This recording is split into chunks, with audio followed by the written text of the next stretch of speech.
Papunta na si Chinita Princess Kim Chiu sa baluarte ng CEO na si Miss Glenda de la Cruz. Sa IG story ni Kim Chiu ay ibinahagi nito na siya ay nasa biyahe na papunta sa kanyang bagong endorsement.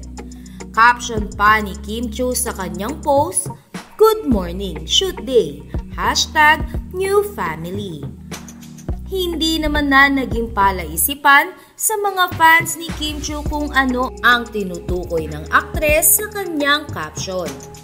Sa post kasi ni Miss Glenda sa kanyang social media, ay sinabi nito na ngayong araw niya ipapakilala ang bagong endorser ng kanyang produkto. Ayon kay Miss Glenda, "Hello Philippines, hello world.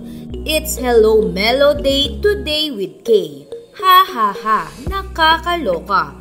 Teaser pa lang, nagkakagulo na.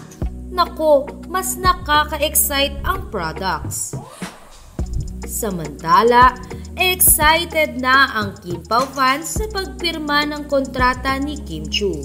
Hoping naman sila na magkaroon ng video greeting si Paolo Abilino para sa pagwa-welcome nito kay Kim Chiu sa Brilliant Skin.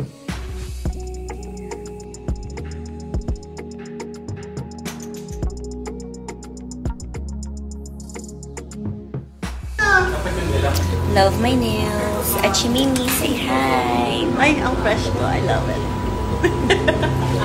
Just like my nails. Thank you so much.